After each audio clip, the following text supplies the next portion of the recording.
Innal hamdalillah nahmaduhu wa nasta'inu wa nastaghfiruh wa na'udzu billahi min syururi anfusina wa min sayyiati a'malina.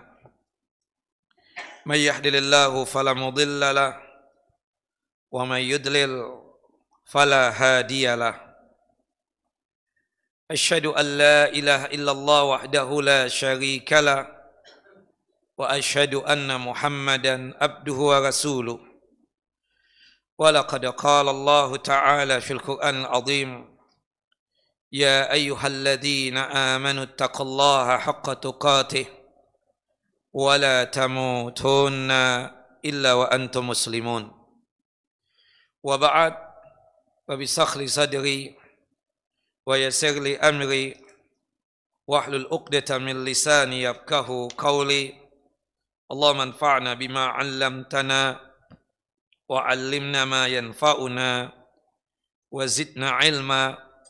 Allahumma inna na'udzubika min zawali ni'matika wa fuj'ati niqmatika wa tahawuli 'afiyatika wa jami'i sakhatika. Allahumma inna na'udzubika min jahdil bala wa darakis syaqa wa su'il qada wa syamatatil a'da. Allahumma inna na'udzubika min adzabi jahannam wa min adzabil qubur wa min fitnatil mahya wal mamat wa min syarri fitnatil masihid dajjal. Allahumma inna nas'aluka salamatan fid din wa afiyatan fil jasad wa ziyadatan fil ilmi wa barakatan fil rizqi wa taubatan qabla al maut wa rahmatan 'inda al maut wa maghfiratan ba'da al maut. Allahumma hawwin 'alaina fi sakaratil maut wan najata minan nar wal afwa 'inda al hisab. Ikhwani wa akhawati fid din, a'azani wa a'azakum Allah. Bapak dan Ibu yang dimuliakan oleh Allahu Jalla wa Ala, Majlis Taklim Babur Rahmah yang sedalam lindungan dan penjagaan Allahu Jalla wa Ala. Melanjutkan kajian kita, pembacaan Kitabul Jami', kitab yang disusun oleh Al-Hafidh Amirul Mukminin fi Ilmil Hadis Ibnu Hajar Al-Asqalani rahimahullah rahmatan wasi'ah, yang dimana kita masuk pada pembahasan hadis yang ke-19 dari bab yang keempat. Bab yang keempat ini masih seputar pembahasan meninggalkan akhlak yang tercela atau akhlak yang buruk. Pada bab yang ke-19 ini menjelaskan tentang masalah pelit dan akhlak yang buruk secara umumnya. Dan ini berkaitan dengan pembahasan bakhil dan pelit. Itu pun sudah kita bahas pada kesempatan yang lalu pada hadis yang keempat, yang dimana disebutkan di dalam hadis Jabir bin Abdullah radhiyallahu anhuma, anna Rasulullah sallallahu alaihi wasallam qaal, bahwasanya Rasulullah sallallahu alaihi wasallam bersabda, ittaqudz zulma fa inna zulma zulmatun yaumal qiyamah wattaqu asy-syuhha fa inna syuhha ahlaka man kana qablakum. Jauhkanlah oleh kalian perbuatan zalim, karena perbuatan zalim ini adalah kegelapan yang bertumpuk-tumpuk pada hari kiamat kelak. Dan jauhkanlah diri kalian dari sifat asyuh. Sifat asyuh ini adalah sifat kikir disertai ketamakan. Karena sifat kikir atau bakhil yang disertai ketamakan, ya, itu yang menyebabkan binasanya orang-orang sebelum kalian. Itu yang dikatakan oleh Nabi kita Muhammad SAW. Pada kesempatan yang lalu kita sudah menjelaskan tentang perbedaan antara kata asyuhu dan juga kata al-bukhlu. Kalau asyuhu tersebut kita katakan sifat pelit, bakhil disertai tamak, ya, terhadap harta sendiri dan harta yang dimiliki oleh orang lain. Itu namanya asyuhu. Jadi selain dia kikir, pelit, bakhil, sekaligus juga ada toma. Toma ya, ambisi untuk menguasai hartanya sendiri tentunya, dan harta yang dimiliki oleh orang lain. Sedangkan al-bukhlu, bakhil, kikir, medit ya, itu ya tidak ada unsur toma terhadap harta sendiri dan harta yang dimiliki oleh orang lain. Jadi memang ya, kalau asyukhu itu lebih berbahaya daripada al-bukhlu. Dua-duanya jelek kita katakan. Dua-duanya apa? Jelek. Ya, tapi asyukhu, sifat bakhil, pelit disertai tamak terhadap harta sendiri dan harta yang dimiliki orang lain, itu lebih berbahaya. Itu apa? Kita katakan lebih berbahaya. Nah, pada hadis nomor ke-19 ini menguatkan tentang apa yang kita bahas pada hadis yang keempat dari bab yang keempat ini. Disebutkan di dalam hadis Abu Sa'id Al-Khudri radhiyallahu an, semoga Allah Jalla wa ala meridai beliau, qala berkata, qala Rasulullah sallallahu alaihi wasallam, Rasulullah sallallahu alaihi wasallam bersabda, khaslatani la tajtami'ani fi mu'minin. Ada dua sifat, ada dua perangai yang tidak akan terkumpulkan pada seorang mukmin. Artinya orang mukmin tidak mungkin memiliki dua sifat ini. Yang pertama al-bukhlu, sifat pelit. Yang kedua wasu'ul khuluq, ya, akhlak yang jelek atau akhlak yang tercela. Nah, hadis ini ada perdebatan di kalangan para ulama. Sekelompok ulama mengatakan hadis yang dikeluarkan oleh Al-Imam At-Tirmidzi di dalam kitab sunannya ini pada nomor hadis 1962, sebagian ulama mendhaifkan ini hadis. Ya, hadis ini menurut mereka adalah dhaif. Ya, dan ada juga yang mengatakan bahwasannya yang paling ringan, bahwasannya fi sanadihi dha'fun. Pada sanadnya ada kelemahan. Sebagaimana yang disebutkan oleh para ulama hadis tentang hadis ini. Nah, memang kenyataannya Bapak dan Ibu yang dimuliakan oleh Allah Jalla wa ala, hadis ini ya, yang juga diriwayatkan oleh Al-Imam Al-Bukhari dalam kitab Adabul Mufrad dan juga oleh Al-Imam At-Tirmidzi, dalam sanadnya memang terdapat seorang perawi bernama Sadaqah bin Musa, yang dimana beliau ini adalah seorang rawi atau perawi yang dhaif ya, yang dimana Sadaqah bin Musa ini apabila dia bersendirian tidak ada yang menyertainya dalam periwayatan dalam hadis ini, maka ini yang membuat ya hadis ini menjadi apa? Menjadi lemah atau dhaif. Berarti bukan sabda Nabi SAW. Tetapi memang benar hadis ini sanadnya lemah, tetapi dari sisi makna itu sahih. Dari sisi redaksinya itu benar. Kenapa? Karena ada hadis yang lain yang mendukung dari hadis ya ini. Disebutkan di dalam hadis yang dikeluarkan oleh Al-Imam An-Nasai di dalam kitab sunannya pada nomor hadis 3110. Qala Rasulullah sallallahu alaihi wasallam. Rasulullah sallallahu alaihi wasallam bersabda, "Wala yajtami'u asy-syuhu wal imanu fi qalbi 'abdin abada." Tidak akan berkumpul ya sifat pelit dan rasa keimanan dalam hati seorang mukmin. Nah, ini hadisnya sahih. Jadi kalau orang yang beriman itu terasa tidak mungkin untuk bakhil dan kikir. Iman dan pelit adalah dua perkara yang saling bertolak belakang, kontradiktif. Jika ada orang yang pelit, menunjukkan imannya itu patut dipertanyakan. Karena orang yang pelit menunjukkan bahwasannya dia memiliki perangai yang jelek atau perangai yang buruk dan tidak memiliki kepercayaan kepada Allah Jalla wa'ala. Dan sekaligus sifat bakhil itu jika ada juga ya pada kalangan kaum mukminin, berarti menunjukkan lemahnya iman dia. Karena orang yang bakhil tersebut menunjukkan bahwasannya dia memiliki sifat apa? Su'udzon kepada Allah Jalla wa'ala. berburuk sangka kepada Allah Jalla Jalaluh. Allah Jalla wa'ala memerintahkan kita yang memiliki harta untuk rajin bersedekah, bahkan ketika hartanya itu sudah sampai pada hitungan nisab dan haul, maka dia wajib untuk berzakat.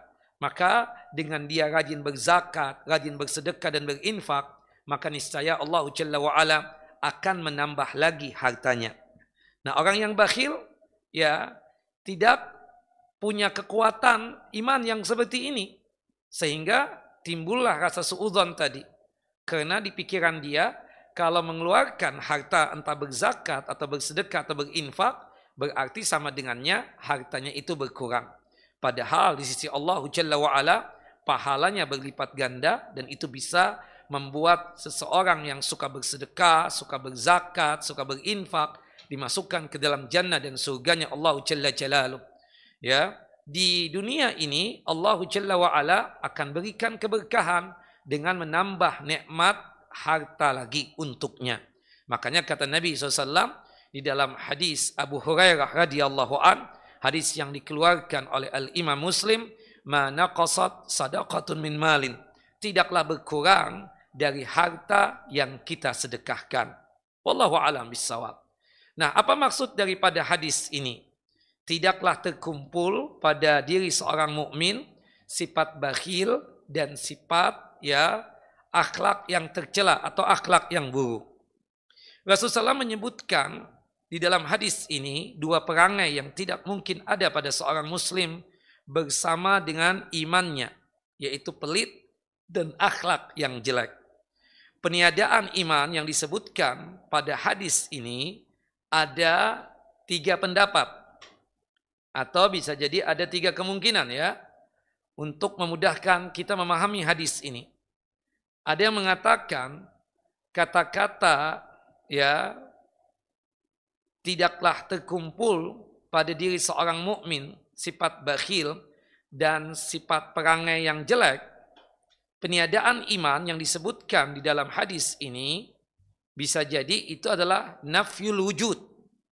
Nafyul wujud itu artinya meniadakan wujud keimanan pada diri seseorang yang bakhil sekaligus yang punya akhlak yang tercela lagi buruk.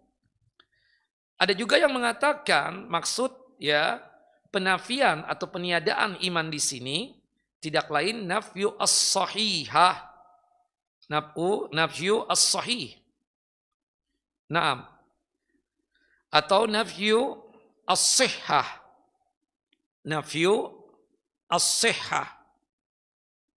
Nafyu as-sihhah ini artinya meniadakan keabsahan iman. Yang ketiga, maksud peniadaan iman di sini tidak lain adalah nafyul kamal. Nafyul kamal itu artinya meniadakan kesempurnaan iman.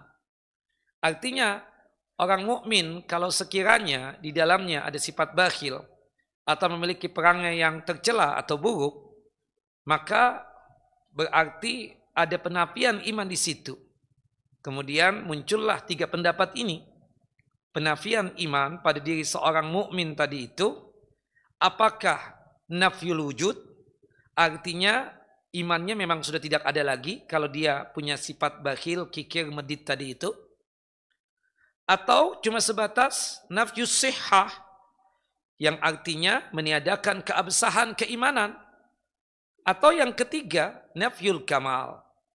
Subhanallah, kalau kita untutkan lagi, apabila yang disebutkan itu adalah nafyul wujud, maka hal ini akan bertentangan dengan realita, karena banyak dijumpai orang mukmin tersebut yang pelit, yang bakhil. Bukan begitu ibu-ibu? Bahwasannya kalau kita mengatakan yang dimaksudkan penafian iman di situ adalah nafyul wujud, artinya ketika seseorang memiliki sifat bakhil, kikir, atau punya akhlak yang tercela lagi jelek ya, berarti ini bertentangan dengan realita yang ada. Karena kita dapati loh, banyak dari kalangan orang mukmin yang memiliki sifat bakhil. Bukan begitu Bapak? Ada nggak di antara kita ini yang memiliki sifat bakhil? Nah, kalau misalnya mengambil pendapat yang pertama ini, berarti automatically dia tersebut tidak ada iman lagi. Karena sifat bakhil yang ada pada dirinya. Ada enggak dari kalangan orang mukmin tersebut yang memiliki perangai yang tercela, lisan yang enggak terjaga, kemudian jari jemarinya juga tidak terjaga, bahkan sikap-sikapnya dia tersebut sangat jelek sekali. Artinya akhlaknya betul-betul tercela. Kita katakan ada juga. Nah, ini kan bertentangan dalam artian banyak kok orang mukmin, ada kok orang mukmin yang seperti itu. Apakah ketika dia memiliki perangai yang buruk tadi, otomatis imannya hilang? Nah, ini kita katakan ya, pendapat yang pertama ini kurang tepat ya, atau tidak benar. Kemudian pendapat yang kedua mengatakan yang dimaksudkan penapian iman jika ada seseorang mukmin memiliki sifat bakhil dan sifat akhlak yang tercela tadi, itu adalah cuma sebatas nafsu sihah. Ya, nafsu sihah itu artinya meniadakan keabsahan iman. Maka hal ini juga kontradiksi karena dijumpai mukmin yang imannya sah meskipun dia pelit, meskipun dia berakhlak yang jelek. Sehingga peniadaan iman yang dimaksudkan dalam hadis ini yang paling tepat yang ketiga, yaitu nafyul kamal. Artinya tidak sempurna iman seorang mukmin jika di dalam dirinya masih ada sifat bakhil, sifat kikir ya, sifat medit. Tidaklah sempurna iman seorang mukmin ya jika pada dirinya masih memiliki akhlak yang tercela seperti itu. Wallahu alam bissawab. Jelas ibu-ibu? Ada 3 tadi ya berkaitan dengan masalah maksud penafian iman. Baik. Kemudian selanjutnya Bapak dan Ibu yang dimuliakan oleh Allahu Jalla wa Ala. Pelit ini sendiri merupakan bagian daripada akhlak yang tercela. Ya. Yang disebut ya kita katakan ya akhlak al-madmumah ya, akhlak yang sangat tercela. Namun karena saking bahayanya pelit disebutkan di awal secara sendiri, padahal pelit merupakan bagian dari akhlak yang tercela itu sendiri. Tapi kenapa kok dikasih judul itu ya dua-duanya? Ya, sifat bakhil dan sifat akhlak yang tercela. Kenapa disebutkan oleh Al-Hafidz Ibnu Hajar seperti itu? Dikarenakan bahayanya sifat bakhil, kikir, medit kalau dimiliki oleh seorang muslim, kalau dimiliki oleh seorang mukmin. Hal ini ditegaskan pula dalam banyak ayat di dalam Al-Qur'anul Karim yang menjelaskan jeleknya sifat pelit ini.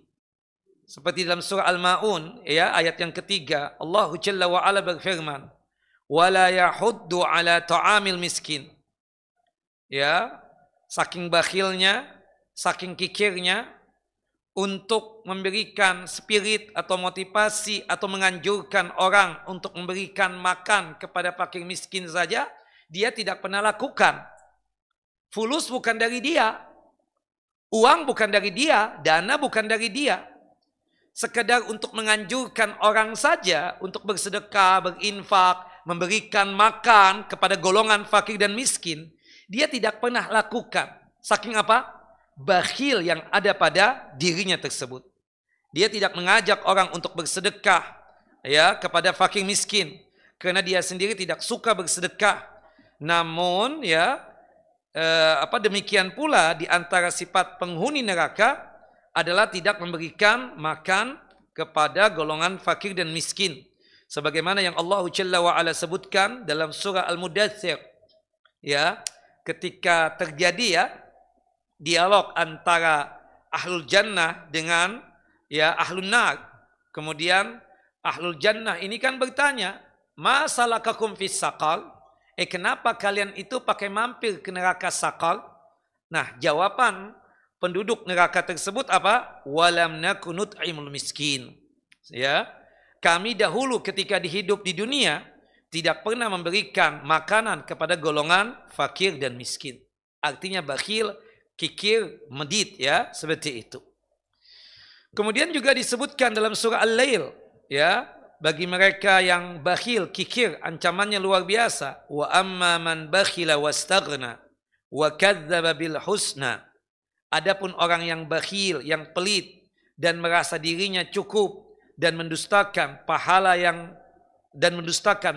terbaik di akhirat kelak, yaitu surga, maka dia akan mendapatkan apa? Siksa neraka jahanam. Waliyadzubillah. Dan dalam surah An-Nisa, surah yang keempat, ayat 37, Allah Jalla wa'ala juga mengancam ya orang-orang yang memiliki sifat bakhil. Alladzina yabkhaluna wa ya'muruna an-nasa bil bukhli. Orang-orang yang bakhil dan ya yang dimana orang-orang tersebut selain bakhil, dia juga mengajak teman-temannya agar memiliki sifat apa? Bakhil juga seperti mereka. Nah, seperti itulah sebagian gambaran keadaan yang sangat mengherankan dari orang-orang yang bakhil. Al-Imam Asy-Syaukani rahimahullah rahmatan wasi'ah di dalam kitab tafsir beliau yang berjudul Fathul Qadir, beliau menjelaskan bagaimana jeleknya dan buruknya orang-orang yang bakhil tersebut. Selain mereka tersebut pelit dan bakhil dan tidak mau untuk mengeluarkan hartanya, anehnya lagi ya, ajibnya, mereka pun ingin agar orang lain pun juga seperti dia, memiliki sifat yang sama, yaitu bakhil dan pelit.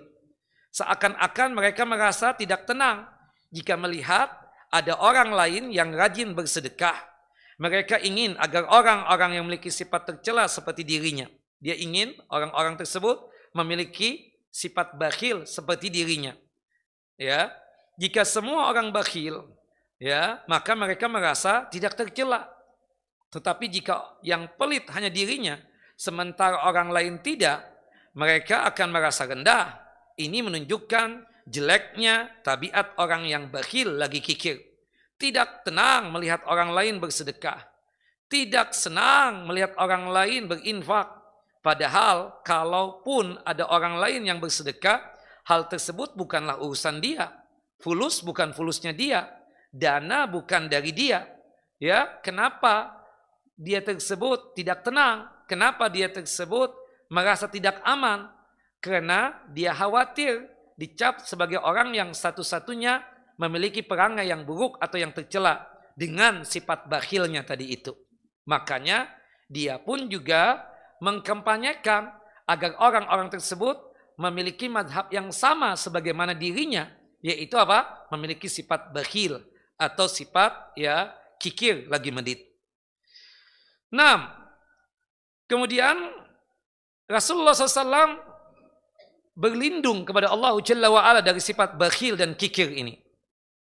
Doanya ini selalu dibaca oleh Nabi SAW sebelum salam. Sebagaimana yang disebutkan di dalam hadis yang dikeluarkan oleh Al-Imam Al-Bukhari dalam kitab sahih beliau pada nomor hadis 5893. Ya, Rasulullah berdoa seperti ini. Allahumma inni a'udzubika minal jubni wal bukhli. Ya Allah, aku berlindung kepadamu dari sifat penakut dan juga sifat pelit. Aku berlindung kepadamu ya Allah dari sifat penakut dan sifat bakhil. Subhanallah. Nah, kita tahu sekelas Nabi Muhammad SAW saja itu berlindung kepada Allah Jalla wa'ala dari sifat bakhil dan kikir. Ini menunjukkan bahayanya sifat bakhil dan kikir kalau dimiliki oleh seseorang. Subhanallah. Makanya ibu-ibu, kalau mencari mantu, jangan cari mantu yang bakhil dan kikir. Subhanallah, dikatakan oleh Nabi SAW, ya bapak dan ibu ya, kalau menikahkan anak ya, kita katakan, cari yang betul-betul muhsin. Ya, dia itu tergolong orang-orang yang muhsinin, yang dermawan. Ya, kata Nabi SAW ada dua golongan yang tidak patut putri kita tersebut untuk kawin dengannya. Yang pertama orang yang lalim, zalim, yang suka menganiaya, sedikit-sedikit main pukul, ya kan? Seperti itu. Yang kedua apa? Bakhil. Sekaya apapun, Bapak Ibu, sekaya apapun mantu kita tersebut, kalau bakhil, itu mengganggu pikiran kita dan pastinya kita sakit hati. Subhanallah. Ya, anak kita yang biasa enak hidupnya dengan kita, tapi ketika menikah dengan dia, karena kebakhilan mantu tadi itu, membuat kita juga bersedih. Anak kita tidak terbiasa makan yang alladzi fih, seadanya. Subhanallah, anak kita terbiasa, kita katakan dalam artian ya kita mampulah untuk memberikan kecukupan buat dia. Ya, tidak wah-wah banget, tidak, kita katakan tidak juga terlalu kurang banget. Tapi subhanallah ketika dia kawin, kehidupannya kesian sekali. Kesian sekali. Kenapa? Karena kita punya mantu itu apa? Bakhil, kikir, medit. Maka oleh sebab itu, carilah ya mantu tersebut yang baik, yang soleh. Kalau soleh tersebut artinya apa? Kita katakan jauh dari sifat yang tercela. Salah satu sifat tercela apa? Bakhil dan kikir tersebut. 6. Dan bahaya ya kalau kita berteman dengan orang yang bakhil dan kikir tersebut. Itu adalah penyakit menular. Coba antum bergaul dengan dia, jalan dengan dia 1 bulan saja. Insya Allah bulan depan antum jadi orang bakhil juga. Subhanallah. Karena ini penyakit memang penyakit menular. 6. Subhanallah. Karena konsekuensi dari pelit itu banyak sekali Bapak Ibu. Konsekuensinya dari sifat bakhil itu sangat banyak sekali. Selain pelit merupakan akhlak yang tercela, pelit juga melahirkan sikap jelek ya yang lainnya.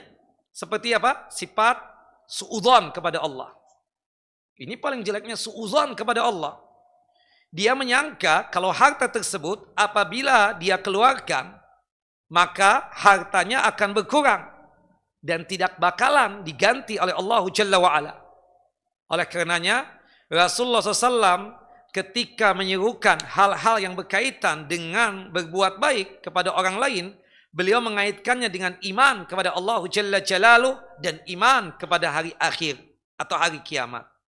Di antara disebutkan di dalam hadis Abu Hurairah radhiyallahu an, hadis yang dikeluarkan oleh Al-Imam Muslim dalam kitab sahih beliau pada nomor hadis 67. Man kana yu'minu billahi wal yaumil akhir falyukrim daifahu.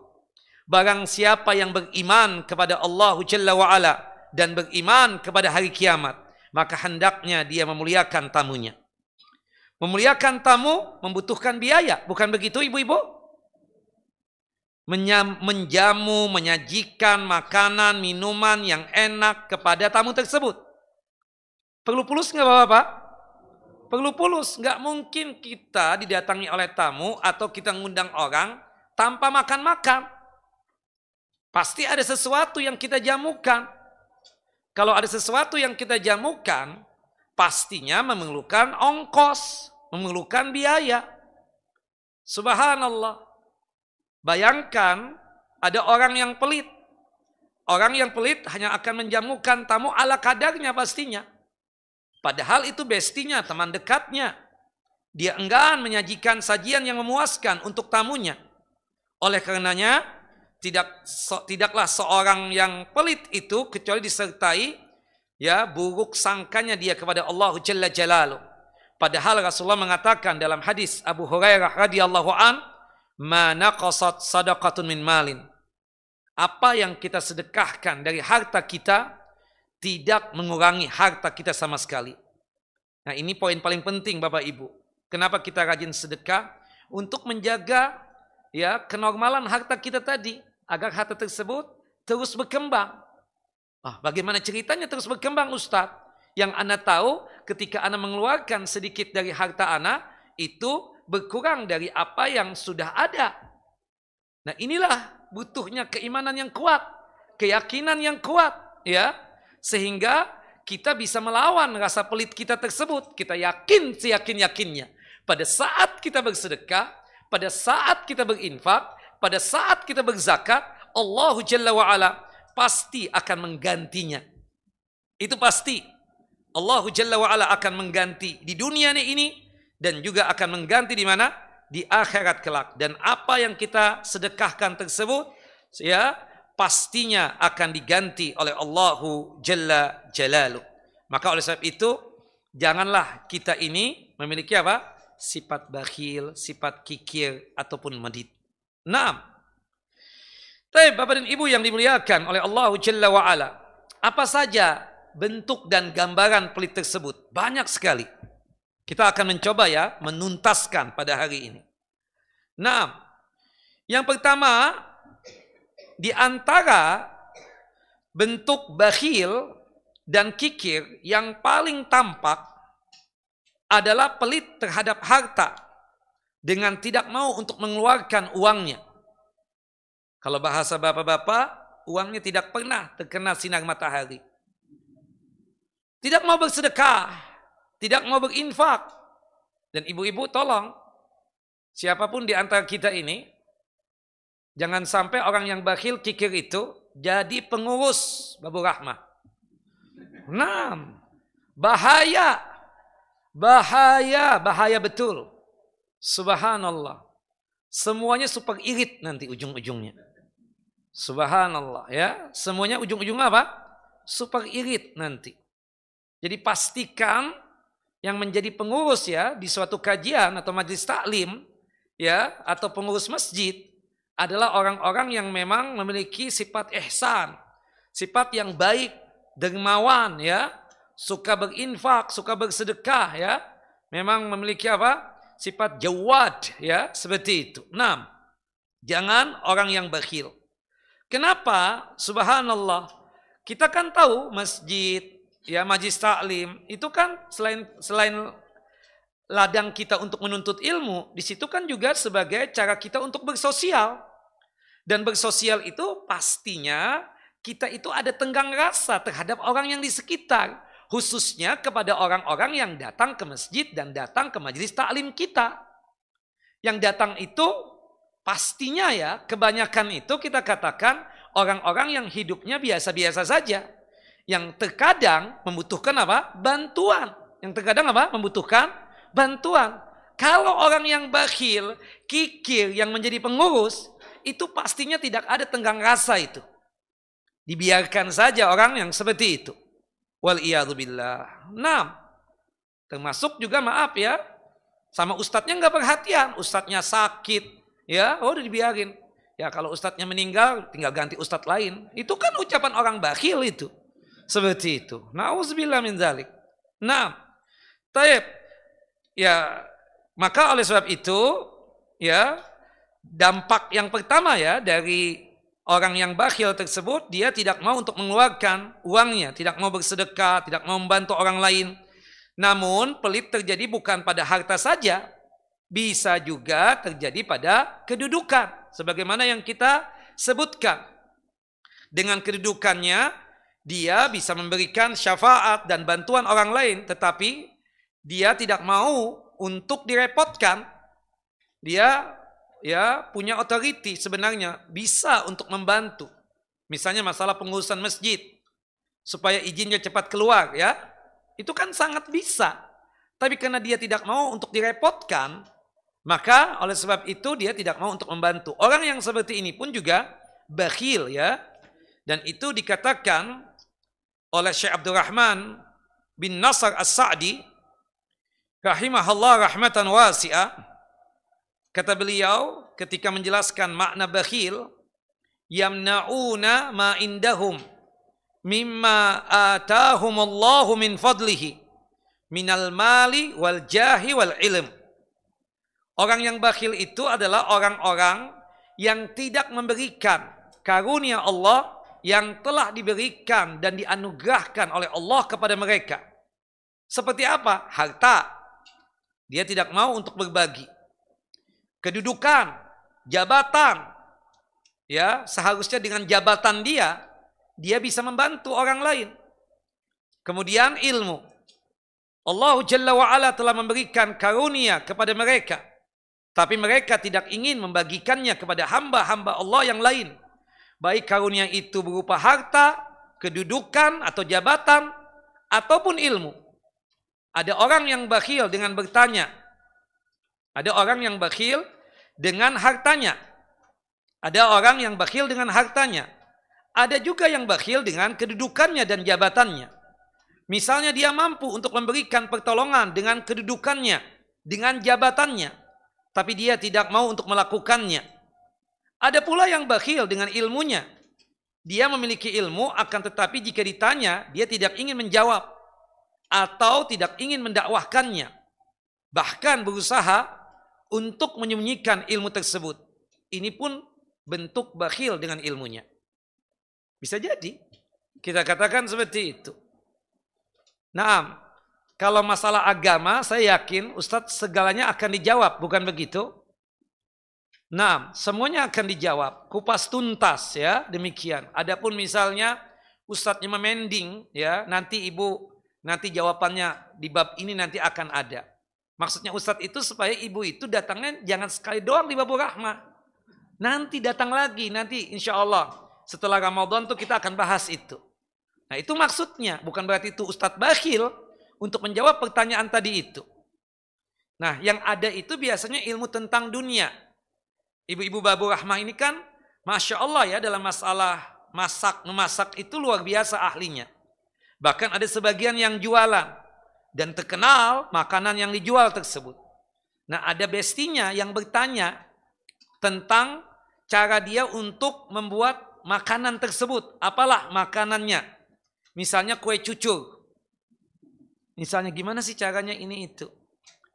Ya, ini ketika dia tanya, kenapa kok bertanya tentang masalah pembuatan kue cucur? Kita ingin jualan juga. Dia tanya lagi, jualannya di mana? Subhanallah, ya kan? Oh di tempat sini. Ya, oh jangan. Ketika dia tahu dia akan jualan sama seperti kita, ya kita tidak mau untuk memberikan ilmu kepada dia. Kalau toh untuk memberikan ilmu ya berkaitan dengan pembuatan kue cucur tadi itu cuma sekedarnya saja. Ada nggak orang yang seperti itu ya? Pastinya ada. Subhanallah, kadang tidak dikasihkan secara sempurna karena dia takut kalau dikasihkan ilmu ini secara sempurna itu orang akan menjadi pesaingnya nanti. Nah ini pun juga apa? Bakhil ya seperti itu. Wallahu a'lam bissawab. Nah kemudian ada juga orang yang pelit dengan waktunya. Dia mungkin tidak punya uang untuk membantu orang lain, tapi sebenarnya dia bisa membantu dengan waktunya, menyisihkan waktunya untuk membantu orang lain. Namun dia enggan. Begitupun ya, begitu pelitnya dia dengan tenaganya. Dia tidak ingin membantu orang lain dengan tenaga yang dimilikinya. Seperti ini, maaf ya ibu-ibu. Kan kita katakan pengurus Babur Rahmah ini kan paling tidak kita paham betul ya sebagai keponakannya.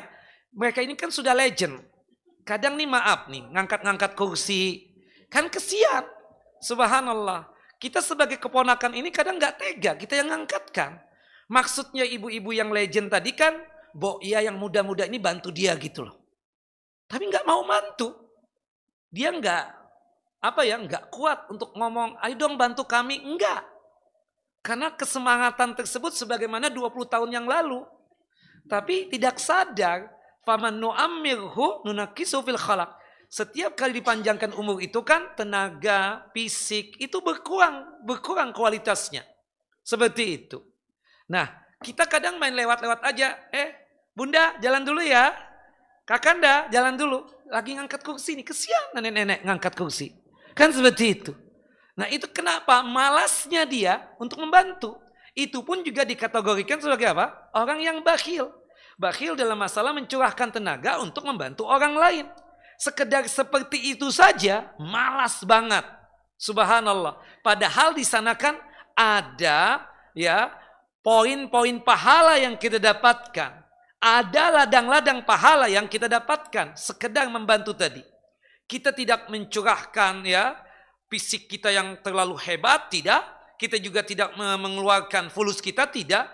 Cuma sekedar memindahkan kursi yang ini ke tempat itu dan seterusnya. Kita katakan begitu. Dari tempat sana ke tempat sini misalnya. Seperti itu saja. Itu pun ada yang malas. Subhanallah. Nah, di antara bentuk pelit juga yang sangat jelek adalah pelit dengan ilmu. Sebagian orang mempunyai ilmu, dia malah sengaja menyembunyikan ilmunya. Tidak mau menyampaikan kepada orang lain. Seakan-akan harus dia sendiri yang mengetahui tentang ilmu tersebut.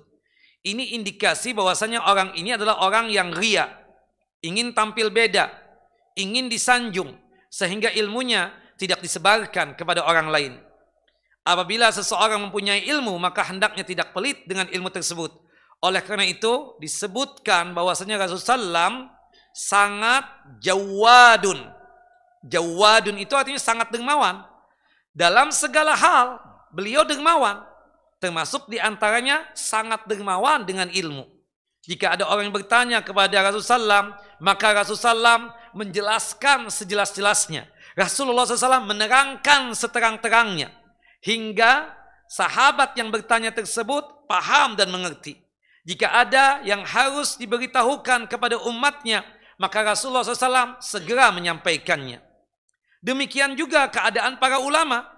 Mereka sangat dermawan dengan ilmunya.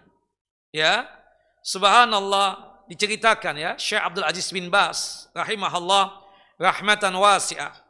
Ya, pada saat musim haji, beliau menjawab pertanyaan begitu banyak melalui apa? Telepon. Beliau juga tidak pelit dengan ilmunya. Orang-orang merasa butuh bertanya kepada beliau, maka beliau akan menjawab pertanyaan mereka. Sampai-sampai seorang syekh menceritakan bahwa betapa sedihnya beliau ketika melihat kondisi Syekh Abdul Aziz bin Baz waktu itu habis suaranya. Suaranya apa? Menjadi serak karena menjawab pertanyaan-pertanyaan yang disampaikan kepada beliau. Subhanallah. Nah, di antara kita ini kadang karena ada ya persaingan travel misalnya, ada jamaah pihak luar misalnya yang ingin ikut kajian dengan tuh ustadz. Dari mana, Pak? Saya dari sebelah, Pak, travel sebelah. Ingin ikut kajian ustadz ini ustadz ana juga di Babur Rahmah. Subhanallah. Gak bisa, Pak, kecuali kalau Bapak ikut travel kita. Kan ada yang begitu. Astagfirullahaladzim. Subhanallah. Nah, kita kalau sebagai ustadz kan kita bilang, Pak, biarin, Pak, ikut, Pak. Ya dia memang gak ikut dengan kita, gak ada masalah. Rizki itu di tangan Allah Jalla wa'ala. Dia itu kan subhanallah ya, artinya ingin mencari ilmu. Dan ingin paham tentang masalah haji kan, subhanallah, kalau kita nanti berhaji insyaallah ya, subhanallah ya, ketika di padang Arafah ya, kepada saat wukuf di Arafah, subhanallah itu kan menyatu tuh banyak travel di situ. Terkadang maaf nih, sahut-sahutan itu, mikrofon itu. Subhanallah, dan kita sebenarnya ingin tuh ke sebelah, cuma nggak enak hati. Subhanallah, terkadang ada ucapan, Bapak dari mana, Pak? Oh, dari ini. Oh, nggak bisa, Pak. Kebetulan di tempat kita ya tidak ada ustadznya misalnya.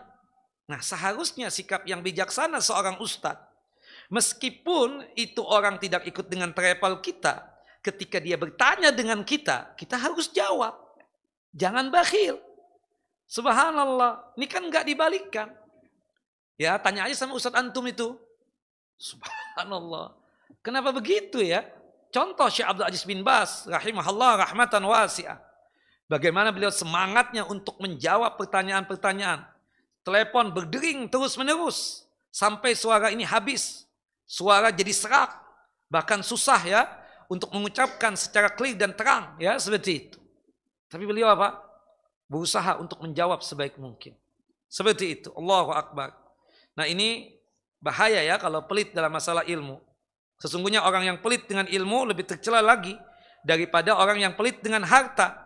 Orang yang pelit dengan ilmunya ya, itu pastinya terindikasi apa? Punya penyakit ria.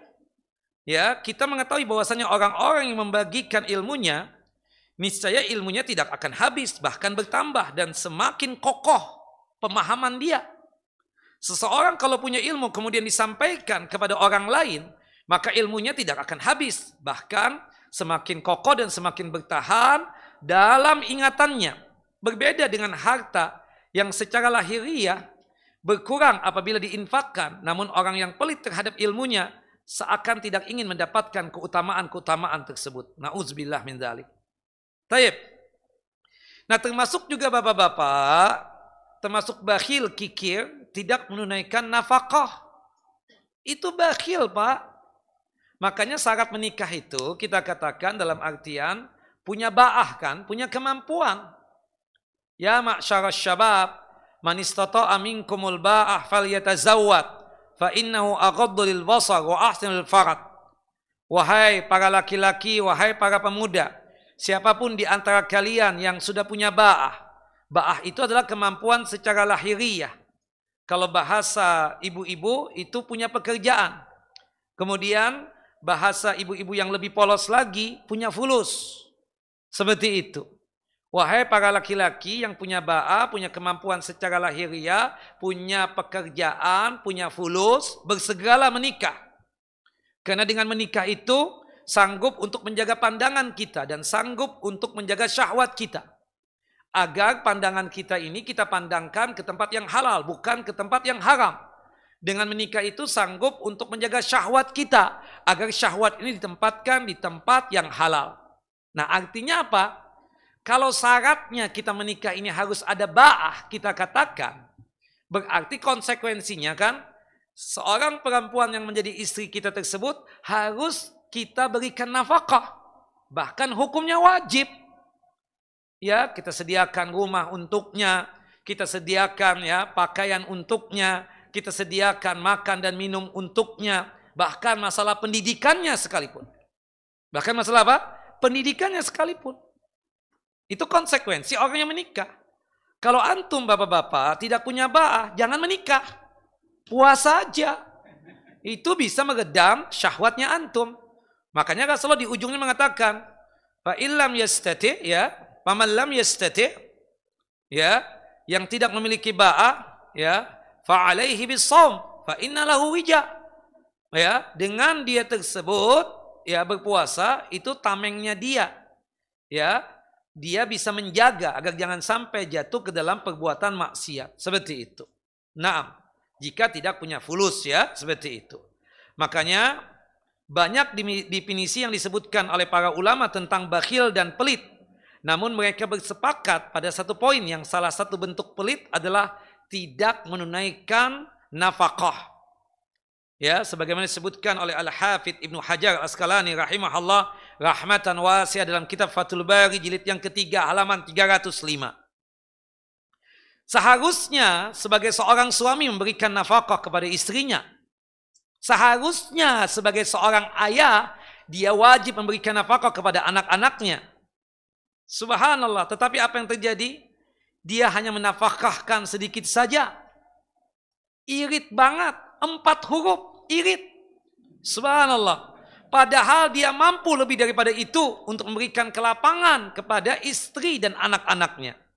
Bapak-bapak yang bakhil kepada istrinya, ya, para suami yang bakhil kepada istrinya, para ayah yang bakhil kepada anak-anaknya, tolong dengarkan firman Allah Jalla wa'ala berikut ini.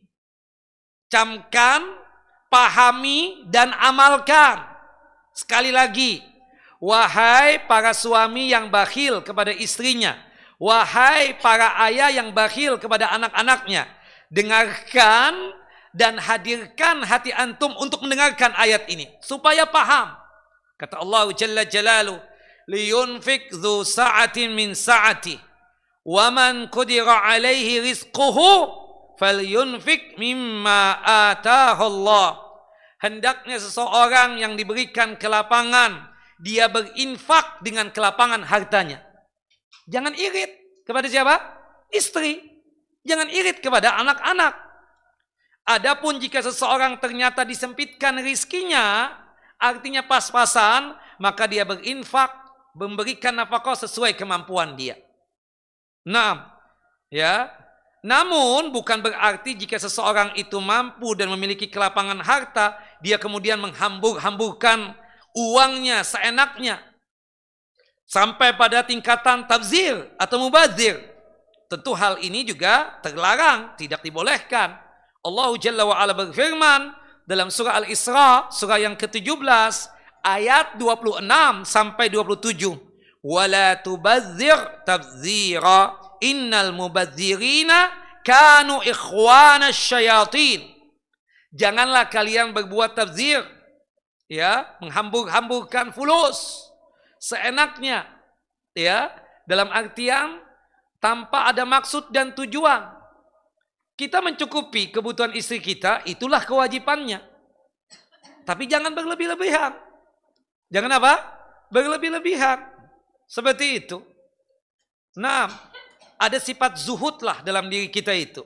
Kita sudah membahas masalah zuhud ya.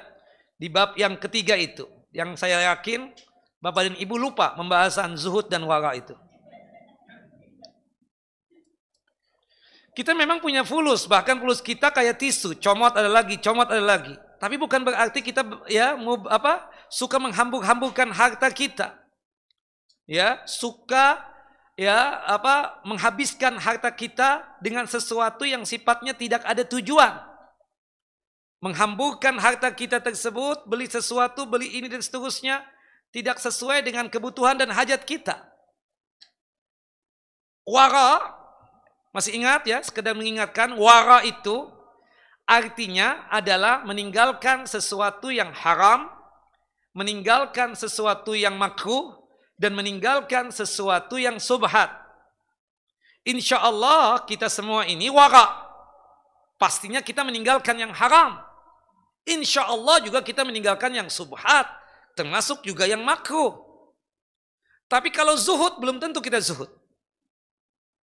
Zuhud itu ya kita menggunakan fulus kita, mengeluarkan harta kita itu sesuai dengan kebutuhan jika memang ada manfaatnya buat akhirat kita.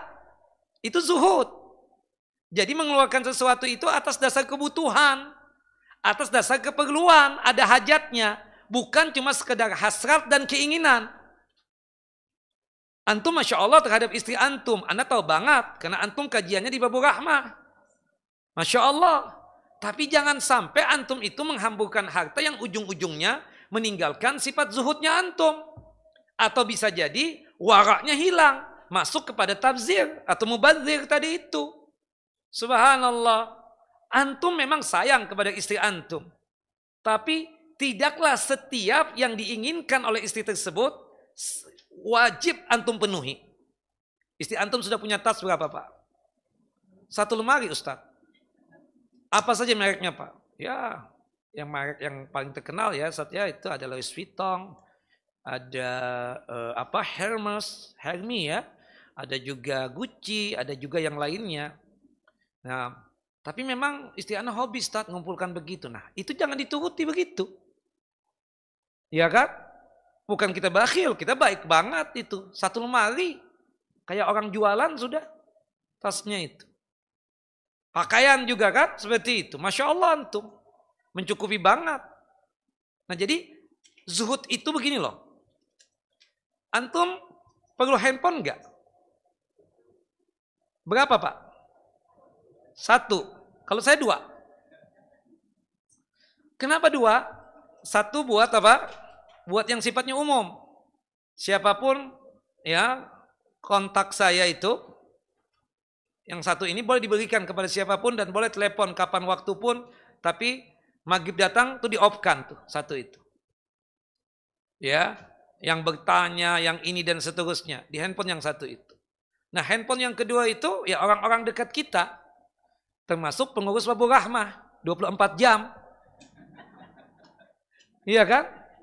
Ibu kita, umi kita ya, abah, tante ya, ameh, kemudian ami, kemudian khali, halati kita dan seterusnya kan? 2 perlu. Tapi bukan berarti jangan dikira kita nggak sanggup beli 10 Pak.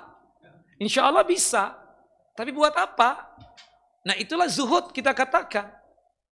Seperti tas yang kebanyakan tadi itu Pak, itu bukan zuhud sudah. Ya, kita katakan bukan apa? Bukan zuhud. Seperti itu. Wallahu a'lam bissawab. Seperti mobil misalnya. Perlunya berapa Pak? 2, oke. Enggak apa-apa, jujur aja. Ibu-ibu berapa perlu mobil Bu? 1 enggak kedikitan. Kalau saya 3 inginnya. Inginnya 3, tapi belum kesampaian lagi. Pertama buat pribadi saya, untuk berdakwah, mengantarkan saya ke Babur Rahmah ini diantaranya. Yang kedua buat istri saya dan anak-anak saya. 1 lagi nanti mungkin buat ya bisnis saya. Seperti itu. Nah, artinya apa kita katakan? Sesuai dengan hajat dan keperluan. Nah, begitupun juga antum mensikapi istri antum. Antum berbuat baik dengan dia. Dan ini pahala yang besar. Luar biasa pahalanya. Kata Nabi SAW, khairukum li ahli wa ana khairukum li ahli. Paling baiknya kalian itu adalah yang paling baik dengan istrinya. Dan aku ini kata Nabi paling baik buat istriku. Subhanallah. Jadi sebelum bapak ngajak saya makan di restoran yang di sana, istri antum sudah diajak belum? Itu menunjukkan baiknya antum kepada istri antum. Bapak tidak dikatakan baik kecuali istri antum sudah memberikan rekomendasi antum baik, Pak. Kalau sama orang itu pasti kita baik. Pencitraan. Ngajak sana, ngajak sini dan seterusnya. Tapi sama istrinya baik enggak? Nah itu. Jadi orang itu dianggap baik. Kalau dia tersebut sama istrinya baik, sama anak-anaknya juga apa? Baik. Pasti dia orang baik.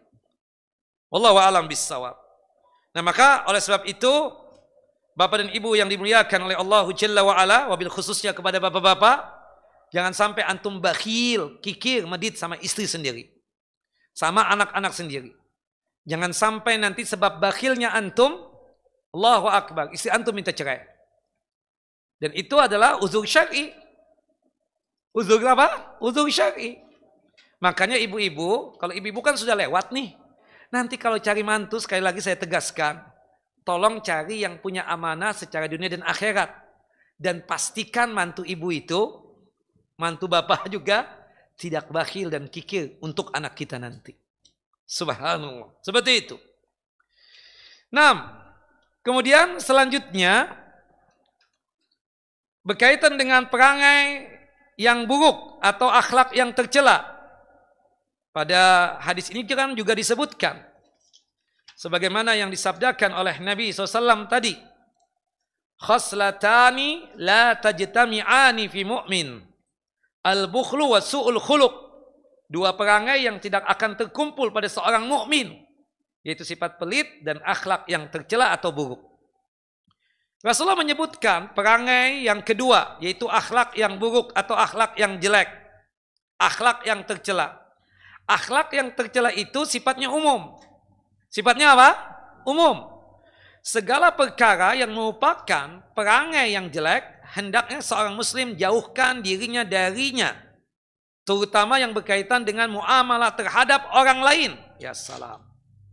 Allah Jalla wa'ala berfirman dalam surah Ali Imran, surah yang ketiga, ayat 159. Walau kunta faddan ghalidhal qalbi lan faddu min haulik. Seandainya engkau wahai Muhammad adalah seseorang yang kasar perkataannya, ya, subhanallah, dan hati yang keras, maka orang akan berpaling menjauh darimu. Itu Rasulullah diingatkan oleh Allah Jalla wa'ala.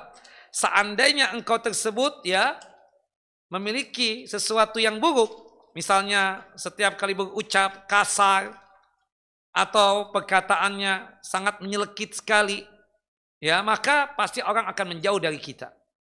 Subhanallah. Padahal orang-orang di sini kita katakan, ya, berkaitan dengan para sahabat ridwanullah ajmain, ya, adalah orang-orang yang baik. Andaikan Rasulullah bersikap keras, bermulut kasar, niscaya para sahabat akan lari dari Rasulullah. Ini menunjukkan bahwasanya di zaman sekarang ini kita sangat perlu untuk bersikap apa? Lemah lembut. Subhanallah. Kita kan sebagai seorang ustaz, tentunya kita memiliki sikap yang lebih baik daripada murid kita. Akhlak kita lebih kita tonjolkan ketimbang murid kita sendiri. Subhanallah, terkadang kan ada gangguan dari murid ini. Ya, tapi kita selalu berhusnudzon kepada murid kita tersebut. Misalnya di kajian, ya, kedua kakinya diselonjorkan, percis di hadapan meja. Kita tetap berhusnudzon bahwasannya kita lihat nih orang tua nih kesian, legend banget. Kemungkinan ya lututnya sudah gridnya 4, ya, nggak ada pelumas lagi. Kalau dia duduk bersila itu kesakitan. Kan gampang kan? Jangan kita bilang, Pak, yang benar dong kakinya. Mau kajian apa enggak? Bapak itu bulan depan gak bakal datang lagi ke kajian kita. Pasti. Siapa? Oh, si Pulang. Kasar banget mulutnya. Tapi dia pintar. Pintar. Kalau nggak punya akhlak, Anda nggak mau. Kan ada begitu. Subhanallah. Seperti misalnya ya, terkadang ya di antara yang legend ini kita katakan kan ngomong sendirian di kajian. Terkadang kita ingatkan 10 menit mulai lagi tuh. Kayak kajian sendiri dia. Nah kita tuh nggak bisa sampai ngomel. Ibu mau kajian nggak sih Bu? Kalau nggak mau kajian sudah selesai aja. Kita teriak-teriak jadi bahlul sendiri nih. Subhanallah. Ibu-ibu yang ada apa? Yang disalahkan bukan itu perempuan yang tua tadi itu. Yang legend tadi itu. Yang disalahkan tetap ustadz. Ustadznya pemarah ya. Kan jadi begitu. Subhanallah. Nah ini kita hindari. Kita apa? Kita hindari. Seperti itu. Seperti misalnya ya kita datang main melongos aja. Ini kan tua-tua yang kita hadapi selama. Sehat Pak? Baik. Masya Allah. Kek, gimana kabar? Ya, Bang, gimana kabar? Sehat semua. Kan begitu seharusnya. Ini kan perangai yang baik. Subhanallah, sebab itu insya Allah dakwah ini cepat untuk diraih oleh seseorang, atau dalam artian cepat orang itu terpengaruh untuk mengikuti apa yang kita sampaikan ini. Tapi kalau orang itu maaf, meskipun pintar, alim, tapi sama orang yang lebih tua tidak ada akhlak sama sekali, suka ngomel sendirian, bahkan omelan yang gak jelas, seperti itu. Bahkan dengan hal-hal yang tidak diinginkan kita katakan seperti itu. Wallahu a'lam bishawab. Nah terkadang kan di antara bapak-bapak ini ingin foto sama ustadz. Ustadz foto ustadz, iya boleh. Tapi kadang ada satgasnya kan, enggak seperti itu. Kayak selebritis banget gitu loh. Subhanallah. Kita lihat aja pemain bola ketika melihat ada orang tua atau anak kecil ingin foto. Dipanggil. Enggak, subhanallah. Atau bertanya. Subhanallah. Enggak Pak, Ustadz sudah capek. Kenapa enggak bertanya tadi? Seharusnya kan sikap yang baik. Pak mau nanya apa Pak? Mau nanya apa? Ini. Oke, jawabannya ini. Selesai kan? Lebih enak seperti itu. Nah ini sikap ya. Wallahu alam bissawab. Naam. Nah di antara akhlak yang mulia akan sangat tampak pada lisan. Bukan begitu? Hendaknya seseorang berusaha berkata-kata yang lemah lembut, kosakata yang baik, tidak mudah kata-kata yang keluar dari lisannya itu menyakiti hati orang lain. Dan juga berusaha untuk berakhlak mulia dalam segala hal. Dan hendaknya patut diketahui bahwasanya akhlak mulia bisa diusahakan. Ya, bisa kita usahakan. Bertutur kata yang baik, kosakata yang bagus. Seperti itu. Kita tahu misalnya ya, akibat lisan ini, kebanyakan manusia itu terjatuh ke dalam apa? Ke dalam siksa api neraka. Mu'az bin Jabal itu mendapatkan wasiat yang banyak berkaitan dengan pintu-pintu kebaikan. Di ujungnya Rasulullah SAW mengatakan, mau tidak aku sampaikan kepadamu sesuatu yang menggabungkan segalanya dari yang pertama tadi yang aku sebutkan sampai yang terakhir. Bala ya Rasulullah, pastinya aku mau. Rasulullah kemudian memegang lidah beliau, kemudian berkata nih, imsik lisana, ihfad lisana, jaga lisan ini. Subhanallah. Mu'adz bin Jabal bertanya, ya Rasulullah, apakah sebab kami berkata-kata ini Allah Jalla Jalaluhu akan menyangsi dan menghukum kami? Kata Rasulullah SAW, sakilat ke ummuk ya Mu'adz. Kesian inti punya umi. Masa yang begini doang tidak paham? Kebanyakan manusia itu terjatuh, terlempar, tersungkur ke dalam jurang neraka jahanam dikarenakan sebab lisan. Kita insya Allah tidak mencuri. Kita insya Allah tidak korupsi. Apa yang kita korupsi juga. Kita insya Allah tidak memukul orang. Kita insya Allah tidak membunuh orang. Kita merasakan baik banget, soleh dan solehah, kan begitu. Tapi coba lihat lisan kita. Baik atau tidak? Seperti itu. Allahu Akbar. Seseorang ini terhiasi dirinya dengan lisannya. Subhanallah, lisan ini betul-betul kita jaga. Naam. Makanya Rasulullah mengatakan dalam hadis Abu Hurairah radhiyallahu an, hadis yang dikeluarkan oleh Imam Muslim, "Man kana yu'minu billahi wal yawmil akhir falyaqul khairan aw liyasmut." Barang siapa yang beriman kepada Allah Jalla wa Ala dan beriman kepada hari kiamat, hendaknya dia tersebut berkata-kata yang baik. Kalau tidak sanggup berkata-kata yang baik, lebih bagus dia diam. Subhanallah, lebih bagus diam. Subhanallah, kalau banyak berkata, banyak ngomong ini, Subhanallah, banyak yang inzilak, banyak yang terpeleset. Bukan begitu? Nah, maka oleh sebab itu kita cukupkan kajian kita, takut saya terpeleset lisan. Sudah 1 jam ya, setengah ya. Seperti itu. Yang jelas, akhlak yang buruk itu bisa kita tinggalkan. Akhlak yang baik bisa kita bentuk, kita usahakan. Sebagaimana Rasulullah mengatakan, "Waman yatasabbar yusabbirhullah." Barang siapa yang berusaha untuk sabar, maka Allah Jalla wa'ala akan menjadikan dia penyabar. Termasuk juga lisan. Kita bisa dong mengolah kosakata kita. Ya, kita mungkin dulunya bergaul di lingkungan apa. Subhanallah, kemudian kita pindah, kita sudah hijrah. Nah, itu kan bisa yang dulu-dulu itu untuk kita buang. Seperti itu. Saat ini kebiasaan anak dulu, kebiasaan itu bisa dirubah. Kebiasaan itu apa? Bisa dirubah. Bahkan Rasulullah SAW dalam hadisnya bersabda, "Ana za'imun bi baitin fi a'lal jannah liman hassana khuluqahu." Allahu Jalla wa Ala atau Rasulullah SAW, maaf. Aku, kata Rasulullah SAW, menjamin istana di bagian atas surga bagi orang yang suka memperindah dan memperbaiki akhlaknya. Memperindah dan memperbaiki apa? Akhlaknya. 2 hadis ini menunjukkan bahwa akhlak yang indah bisa diusahakan. Jika seseorang mengetahui bahwa dirinya pemarah, maka dia lawan ya. Dia lawan akhlak yang jelek tadi. Jika seseorang mengetahui mulutnya, lisannya lancip sekali, suka ceplas-ceplos dan suka menyakiti orang lain pada saat dia berbicara, maka dia lawan akhlak tersebut yang tercela tadi itu. Jika seseorang mengetahui dia bakhil, dia kikir, dia medit, maka dia berusaha untuk melawan sifat bakhil kikirnya tadi dengan rajin apa? Bersedekah. Dengan rajin apa? Bersedekah. Ada teman Bapak, saya tahu betul karena teman dari kecil, bestie banget dengan saya. Dari sekolahnya bakhil. Cuma dia tersebut punya keahlian, ngomong pintar. Subhanallah, itu yang membuat kita ini masih berteman dengan dia. Dan itu terbawa sampai dewasa. Sampai menikah. Sampai istrinya ya ingin menuntut cerai dari sifat bakhilnya tadi itu. Subhanallah, kemudian dia datang kepada kita.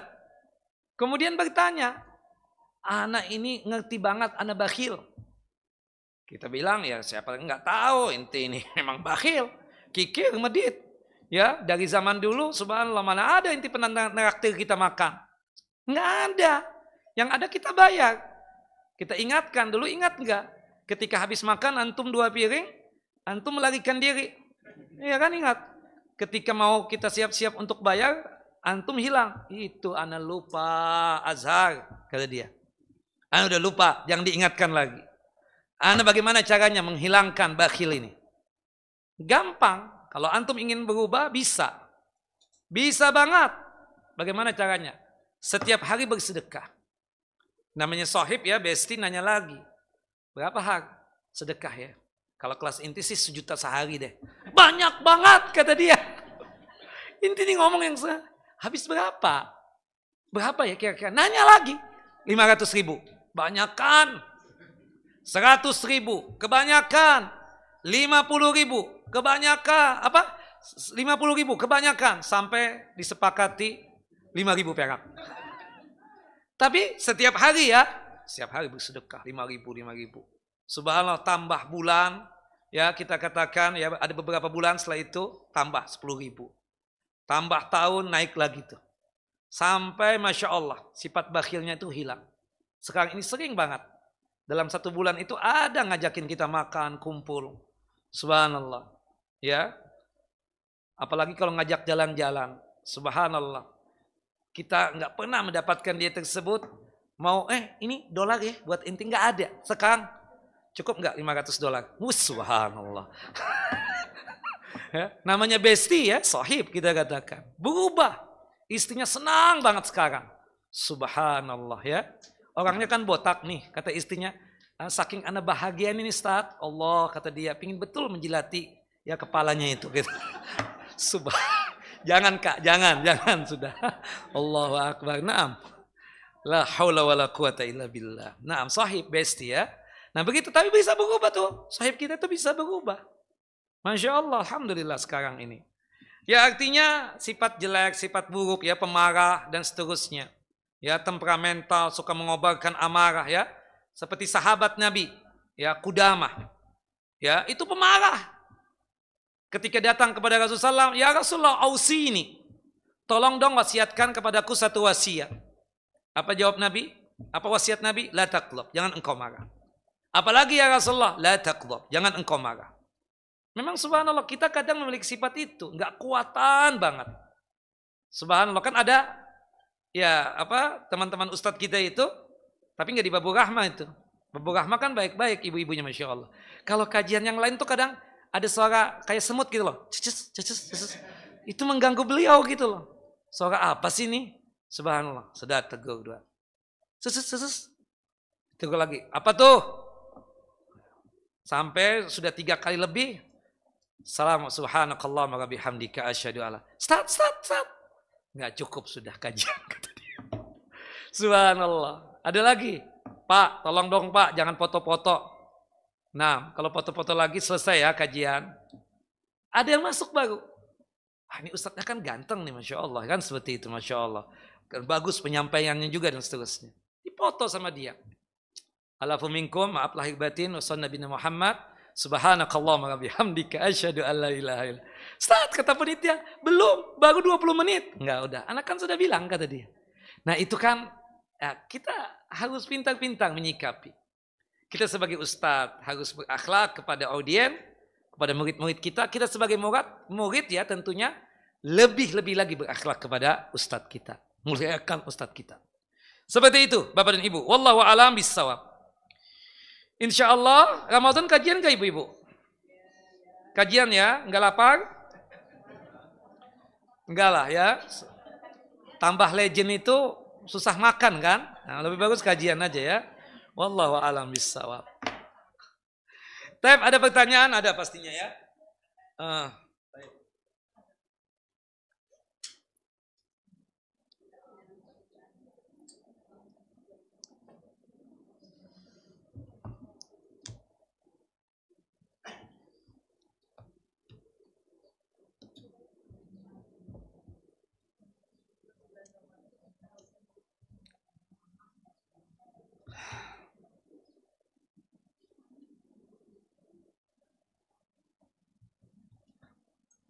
Assalamualaikum warahmatullahi wabarakatuh. Waalaikumsalam warahmatullahi wabarakatuh.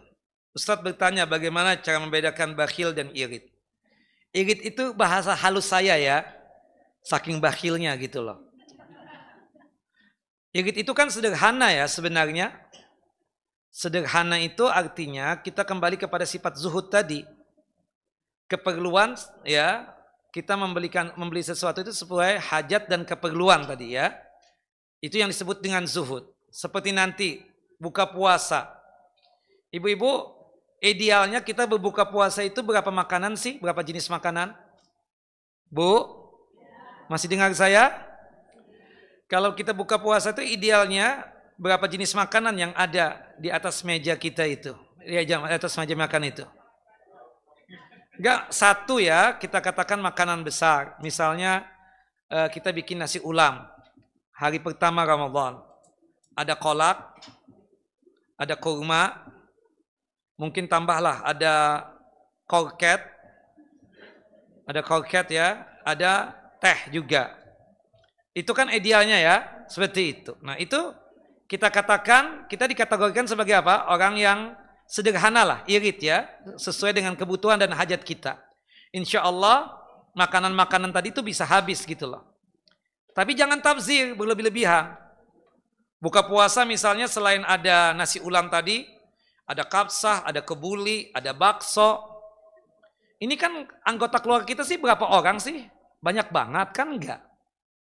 Kemudian selain kolak ada juga apa kita katakan ada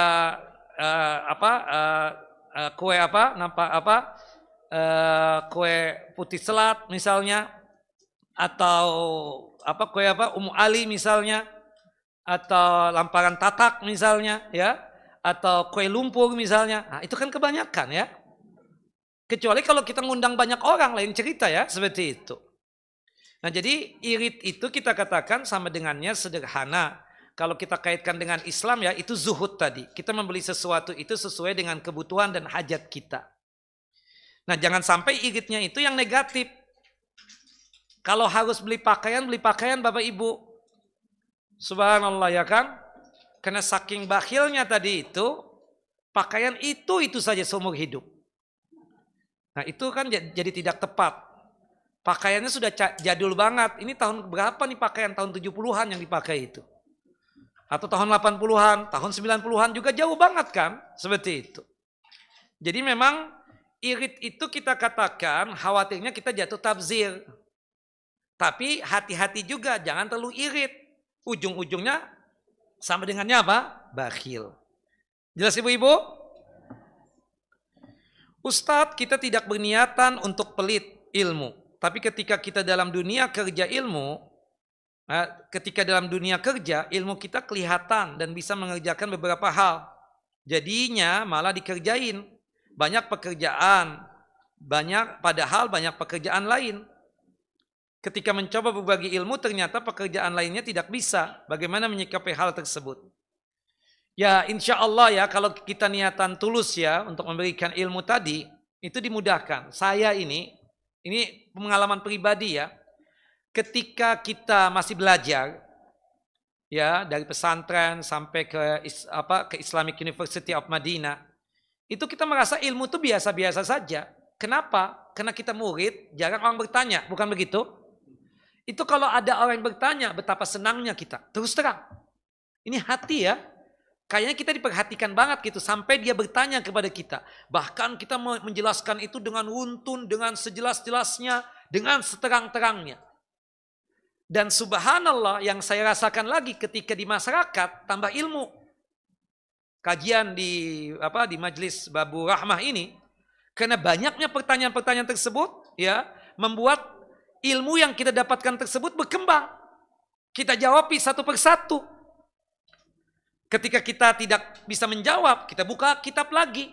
Kita lihat-lihat lagi. Atau kita tanya kepada ustadz yang paham tentang apa yang ditanyakan oleh bapak dan ibu. Kan seperti itu. Dan terus terang ya, semakin hari semakin bertambah ilmu.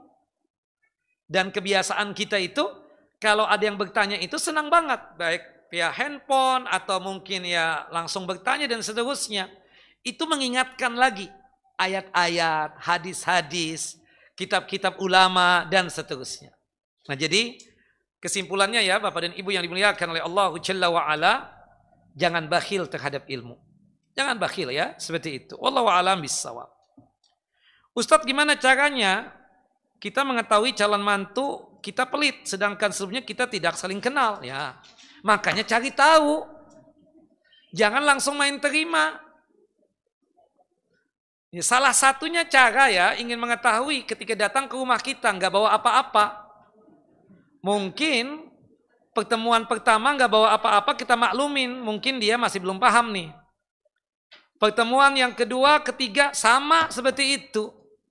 Oh berarti ini memang anak nih bakhil nih kayaknya. Padahal kita tahu datang ke rumah kita ya hari pertama bawa mobil Mercy. Hari kedua bawa mobil Alphard. Masa nggak sempat beli martabak? Masa nggak sempat beli apa? Buah-buahan misalnya. Itu cara yang pertama ya. Atau kita ingin tahu temannya siapa?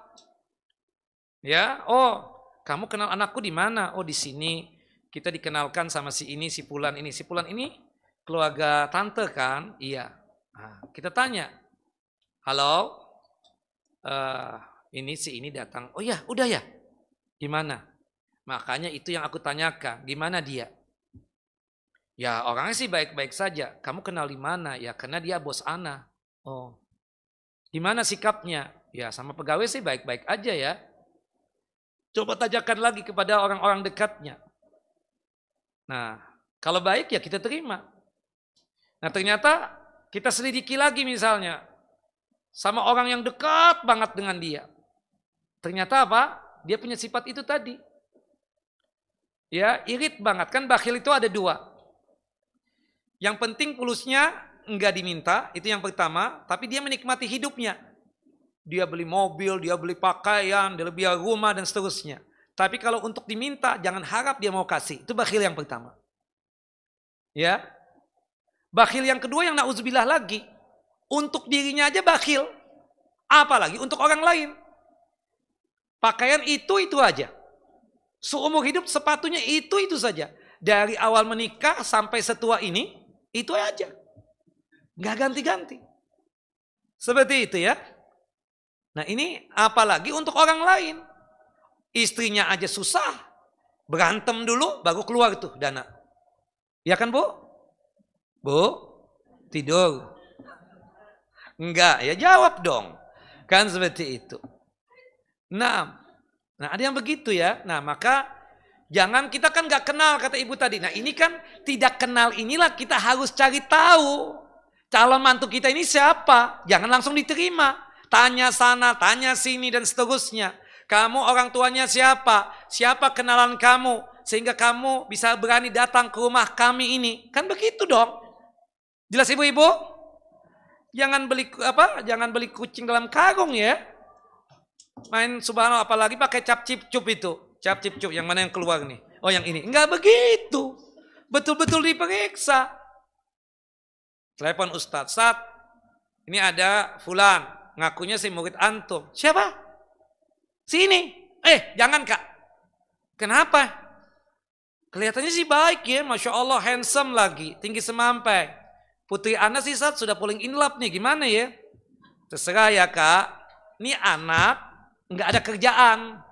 Ya benar sih, gampang sih kalau masalah pekerjaan nanti dari kami. Ya udah, kalau ada apa-apa tolong ya, jangan pakai curhat dengan Ustadz. Kita udah ngomong nih. Nah itu kan cari tahu masalahnya, cari tahu ya. Ibu-ibu jelas Bu? Baik Ibu, sebelum ada kajian yang kedua Bu ya, tolong kajian yang pertama ini diselesaikan dulu.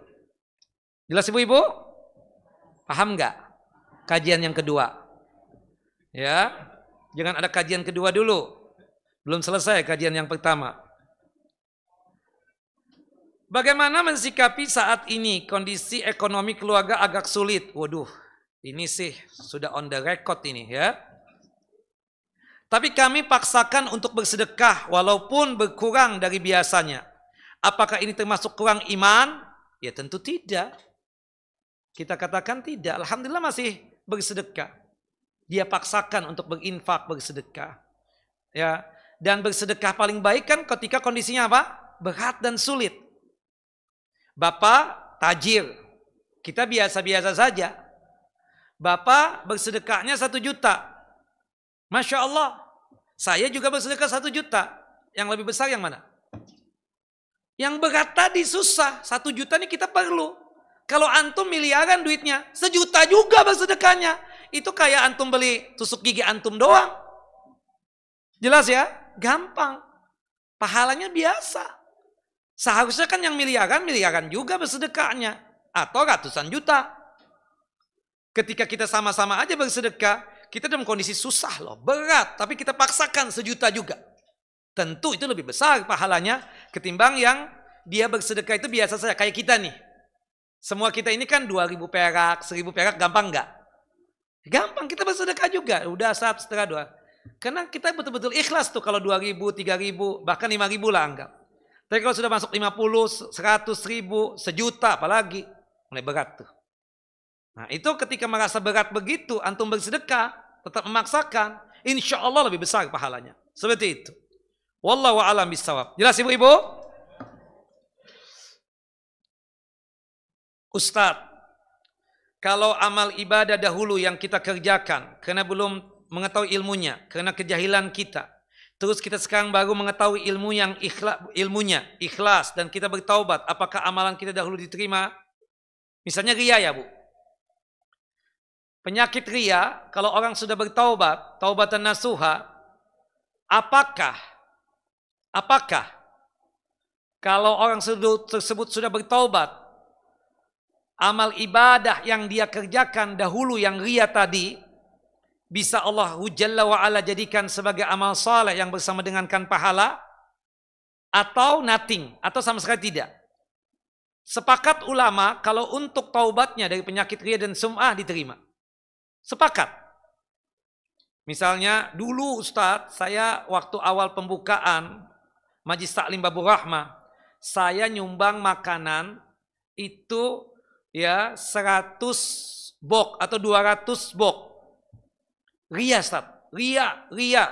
Anda sudah yakin itu ria Anda udah. Nah sekarang ini dalam perjalanan waktu, Anda paham, Anda ria itu. Anda bertaubat sekarang. Taubatan nasuha ibu, taubatan nasuha Ustaz. Insya Allah taubat ibu diterima.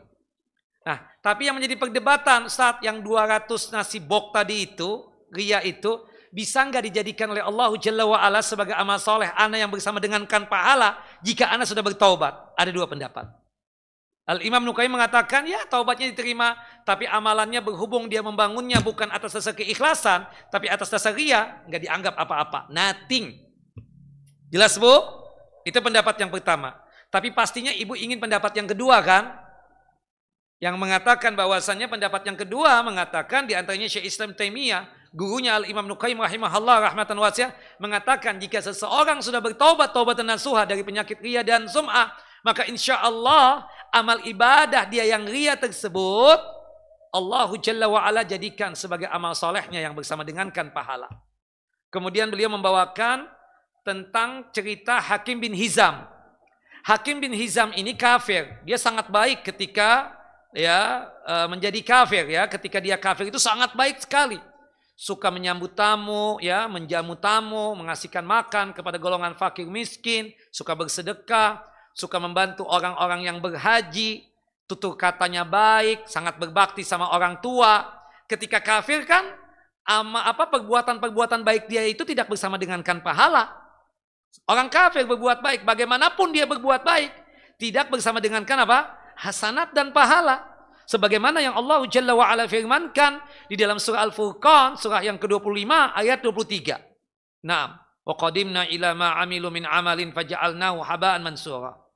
Nah kemudian kata Hakim bin Hizam, kami udah masuk Islam nih ya Rasulullah. Apakah perbuatan kami yang di masa lalu yang kami anggap itu baik-baik semua, setelah masuk Islamnya kami itu dianggap enggak perbuatan baik yang masa lalu itu? Kata Nabi SAW, perbuatan antum yang di masa lalu itu dianggap baik oleh Allah Jalla wa'ala, dijadikan sebagai amal soleh yang bersama dengankan pahala dan hasanat. Nah kata Syekh Islam Taimiyah, yang kafir saja kalau dia masuk Islam, perbuatan baiknya itu dianggap ketika dia sudah masuk Islam. Ini kan kita muslim, cuma memang waktu bersedekahnya itu ria. Sholatnya ada yang ria, ya, haji dan umrohnya ada yang ria dan sum'ah, ya, membangun masjidnya ada yang ria dan sum'ah. Setelah itu dia bertobat, insya Allah Allah jadikan amalan-amalan dia yang dulu ria, sum'ah dan ujub dan seterusnya. Kalau dia sudah bertaubat, taubatan nasuha, maka Allah Jalla wa'ala akan jadikan sebagai amal solehnya yang bersama dengankan hasanat dan pahala. Jelas Ibu? Nah, jadi siapapun yang dulu pernah ria, pernah sum'ah, pernah ujub dalam beramal, beribadah, bertaubatlah taubatan nasuha, agar amalan kita tersebut tetap dinilai apa? Sebagai amal soleh yang bersama dengankan pahala. Wallahu a'lam bissawab. Ustadz, jika kita memberi atau bersedekah karena untuk membalas pemberian orang lain, apakah itu sebuah keikhlasan? Insya Allah. Itu yang disebut dengan mukafi kan? Dia datang ke rumah Anda datang juga ke rumah dia. Ya kan? Ada pahalanya enggak? Ada. Dia memberikan hadiah, kita pun juga memberikan hadiah. Dalilnya apa? Tahadu tahabu. Salinglah mengasihkan hadiah. Dengan saling mengasihkan hadiah, rasa cinta itu muncul, rasa saling menghormati itu ada. Saling menghargai itu ada. Bukan begitu ibu-ibu? Jangan cuma sekedar ya sepihak aja. Kita berusaha untuk membalas. Meskipun dia lebih tajir daripada kita. Meskipun dia lebih tajirah daripada kita. Meskipun dia lebih kaya daripada kita. Kita usahakan. Oh dia ngasih ini nih barang yang Masya Allah. Kita cuma mengasih dia Masya Allah banget makanan doang. Pastel, korket, sambosa. Subhanallah apalagi. Ya, roti canai, ya, subhanallah, ya, seperti itu doang. Tapi itu cara kita untuk membalas kebaikan dia, bukan begitu? Nah, oh masya Allah kakak kita ini Babur Rahmah sih, Kita perlu pulus aja dikirimin langsung. Kan baik banget. Kemudian kita kasih nih, yang berkaitan dengan hadiah-hadiah yang tidak biasa. Subhanallah. Ternyata kita tahu banget nih, pengurus Babur Rahmah ini suka kopi jahe. Kita belikan kopi jahe, 1 dus kalian. Subhanallah. Nah itu kan sekedar membalas begitu. Ya, ikhlasnya ada, insya Allah ada. Karena Rasul mengatakan tahadu tahabu. Salinglah memberikan hadiah dan niscaya ada rasa ya cinta, rasa saling menghormati dan rasa saling menghargai tadi. Wallahu a'lam bishawab. Jelas ya? Kemudian yang selanjutnya, Ustadz, termasuk ikhlas tidak? Bila kita sedekah atau mengerjakan sesuatu amal soleh, lalu kita memohon kepada Allah kemudahan dunia dan akhirat untuk diri kita dan keluarga kita. Jadi dalam surah Hud, surah yang ke-11 ayat 15 dan 16 menjelaskan tentang orang-orang yang melakukan amalan akhirat untuk mendapatkan dunia. Ya. Itu kategorinya kita katakan adalah syirik kecil. Jelas ya? Jadi seseorang yang melakukan amalan akhirat itu kan terbagi menjadi 2. Yang pertama riya dan sum'ah. Ini bukan yang kita bahas. Ini cuma berkaitan dengan masalah puja dan pujian doang. Ingin kita dihormati dan seterusnya. Nah, pertanyaan ibu kita ini berkaitan yang kedua. Seseorang melakukan amal soleh, melakukan amal akhirat, tapi ingin mendapatkan dunia. Seperti bersedekah, ingin sembuh dari penyakit. Puasa, karena ingin supaya proyek suami tersebut berhasil. Misalnya apa lagi? Silaturahim, supaya kaya raya, supaya panjang umur. Boleh nggak begitu? Ada terbagi menjadi 2. Terbagi menjadi 2 pendapat. Jika sekiranya kita melakukan amalan akhirat atau amal saleh, pure itu apa ya? Murni. Niatannya ingin mendapatkan dunia, maka ini haram. Ini adalah syirik kecil. Terkena ancaman sebagaimana yang Allah Jalla wa'ala ancamkan di dalam surah Hud, surah yang ke-11 tadi, ayat 15 sampai ayat 16 tadi itu. Di dunia Allah Jalla wa'ala akan berikan, tapi di akhirat kerugian yang dia dapatkan. Dan amal ibadah dia yang tujuannya untuk dunia tadi, Allah gugurkan pahalanya, Allah anggap batil dan batal. Jelas ya? Misalnya sedekah, murni niatan dia, pure niatan dia. Untuk apa? Untuk sembuh dari penyakit. Enggak boleh. Enggak ada keikhlasan sama sekali. Dia silaturahim, ya niatan utamanya, ya kita katakan tidak ada lillahi ta'ala sama sekali. Niatan dia pingin kaya aja. Nah ini tidak boleh yang seperti itu. Jelas apa Ibu? Nah, sedangkan yang kedua mengatakan, pendapat yang kedua mengatakan, jika sekiranya kita melakukan satu amal soleh atau amal akhirat, awal niat kita ketika membangun amal soleh tadi, pondasinya ikhlas, pondasinya karena Allah, lillahi ta'ala. Kemudian setelah itu tercampur ingin keinginan dunia juga, ingin mendapatkan dunia saja, boleh atau tidak boleh? Insya Allah boleh, asal bapak dan ibu membangun pondasinya apa? Ikhlas, tercampur. Kita silaturahim. Rasulullah kan mengatakan, man ahabba ya ayu sa'a fi rizkihi ya wa yunsa lahu fi atharihi falyasil rahimahu. Ya. Barang siapa yang menginginkan wassa yuwassi'u, ya, barang siapa yang menginginkan dilapangkan rizkinya dan dipanjangkan umurnya, maka falyasil rahimahu. Maka hendaknya apa? Dia menyambung tali kekerabatan. Kita ke rumah abah umi kita ke rumah om dan tante kita, niatan ikhlas. Jelas ibu-ibu? Niatannya apa? Ikhlas. Kemudian tercampur dengan kita mendengar hadis ini, niatan ingin kaya juga ya Allah. Ingin panjang umur juga. Boleh tidak? Boleh.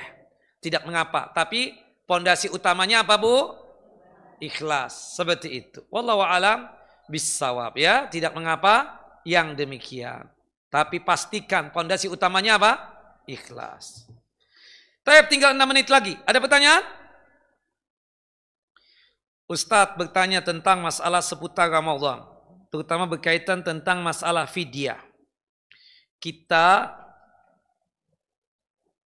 mendapatkan keluarga kita yang lansia. Sebagaimana yang kita pahami, kalau lansia yang sudah tidak bisa lagi berpuasa karena lemahnya fisik, itu diganti dengan membayar fidyah. Pertanyaan saya, fidyahnya berapa ya yang diberikan kepada fakir miskin? Ibu-ibu dan bapak-bapak, sedikit informasi. Karena ini mendekati Ramadan. Hari ini sudah masuk tanggal 20 Sya'ban ya. 1446 Hijriyah. Berkaitan dengan golongan yang diizinkan untuk tidak berpuasa itu kan ada 6 golongan. Golongan sakit, golongan musafir yang tidak sanggup berpuasa, lansia yang lemah secara fisik, tidak sanggup dia berpuasa, kemudian perempuan haid dan nifas, kemudian perempuan menyusui, dan perempuan perempuan yang hamil. Perempuan hamil, kemudian yang keenamnya perempuan menyusui. Nah, dari 6 golongan tersebut, yang wajib melunasi utang puasa dengan puasa lagi, itu 4 golongan. Yang pertama, orang yang sakit non permanen. Sakitnya bisa sembuh. Jelas Bu? Kalau sakitnya itu bisa sembuh, maka dia wajib melunasi utang puasanya dengan puasa lagi. Tidak boleh dengan fidyah. Jelas ibu-ibu? Yang kedua, musafir.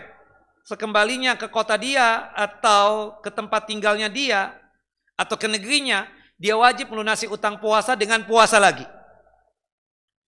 Kemudian yang ketiga, perempuan haid. Perempuan haid, jika dia sudah suci, selesai Ramadan, dia wajib melunasi utang puasa dengan puasa lagi. Kemudian golongan yang keempat, perempuan nifas yang tidak menyusui bayinya. Bisa jadi dia keguguran.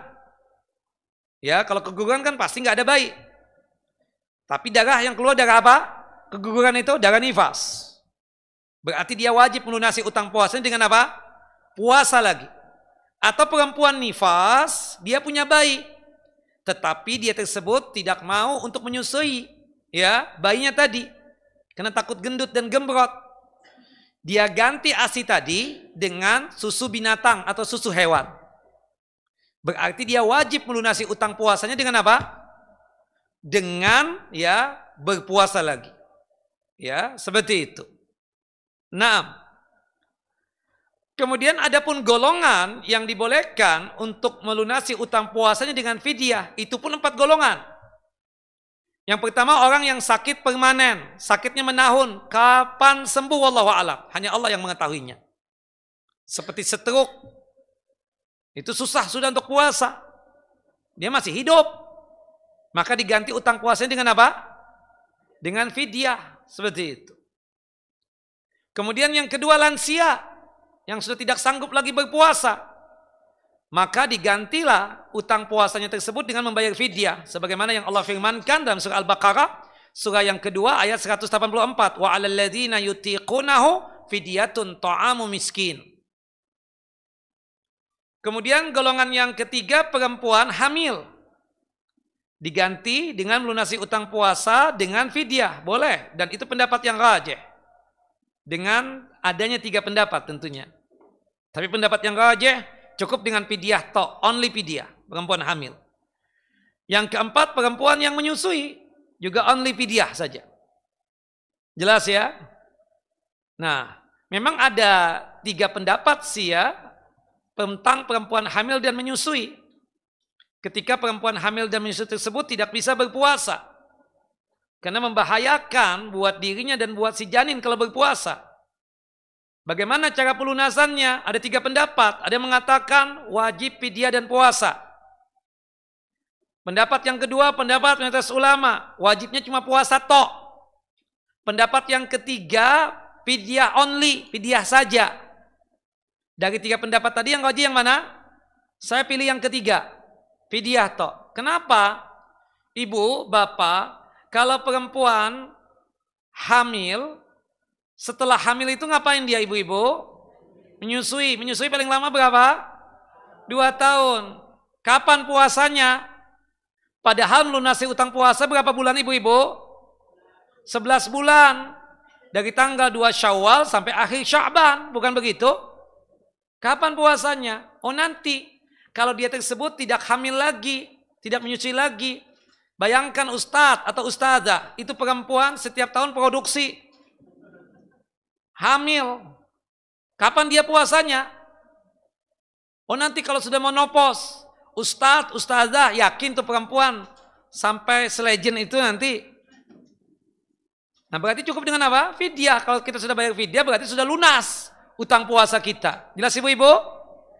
Nah, seperti itu ya. Nah, berkaitan dengan masalah apa? Fidyah.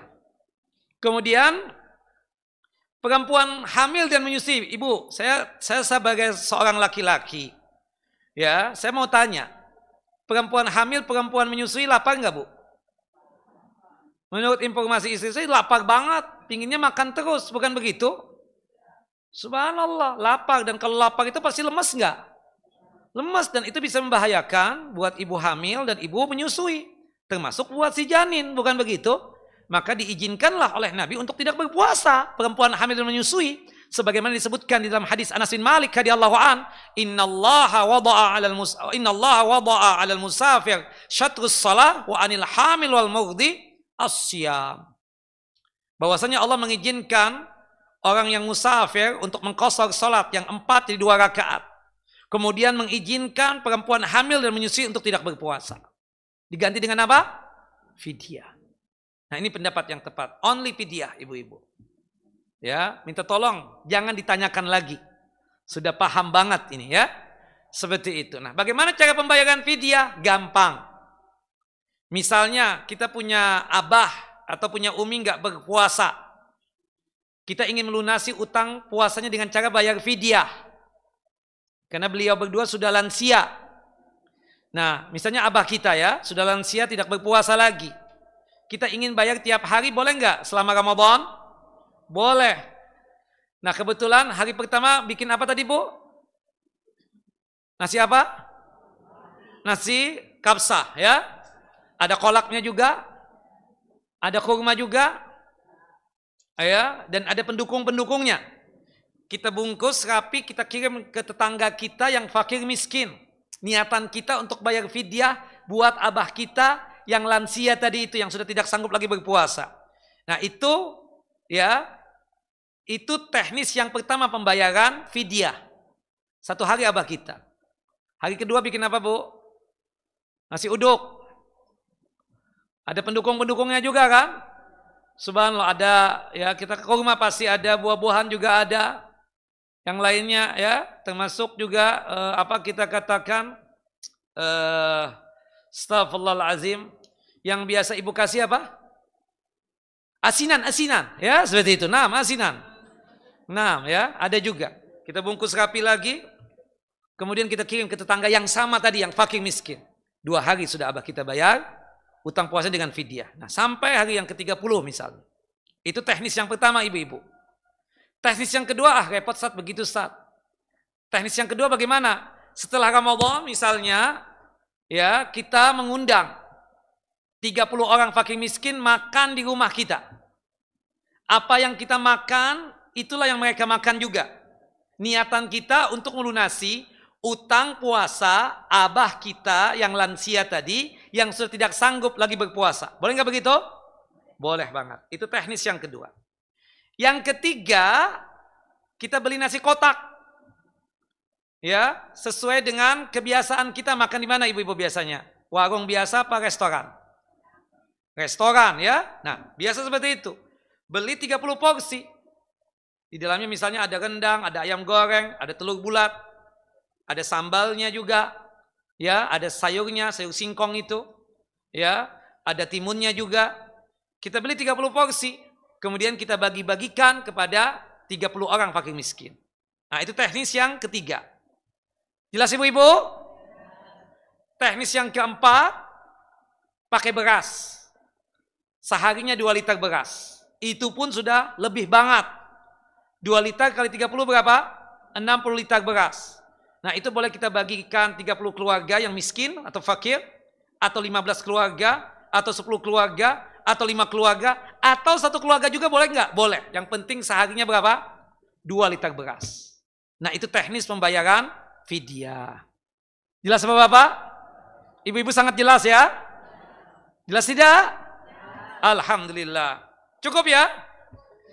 Semoga Bapak dan Ibu selalu dalam lindungan Allah Jalla wa'ala, sehat walafiat, dimudahkan dalam masalah rizki dan nikmat, dipanjangkan umur di dalam ketaatan kepada Allah Jalla wa'ala, hingga bisa berjumpa dengan bulan yang penuh dengan keberkahan, yaitu bulan Ramadan. Allahumma sallimna ila Ramadan, wa sallim lana Ramadan, wa tasallamuhu minna mutaqabbalan. Allahumma sallimna ila Ramadan, wa sallim lana Ramadan, wa tasallamu minna mutaqabbalan. Amin ya rabbal alamin. Wa sallallahu nabiyina Muhammad wa ala ali Muhammad kama sallaita ala Ibrahim wa ala ali Ibrahim innaka Hamidun Majid. Allahumma barik ala Muhammad wa ala ali Muhammad kama barakta ala Ibrahim wa ala ali Ibrahim innaka Hamidun Majid. Kita tutup kajian kita dengan masing-masing kita membaca doa kafaratul majlis. Subhanakallahumma wa bihamdika asyhadu an la ilaha illa anta astaghfiruka wa atubu ilaik. Assalamualaikum warahmatullahi wabarakatuh.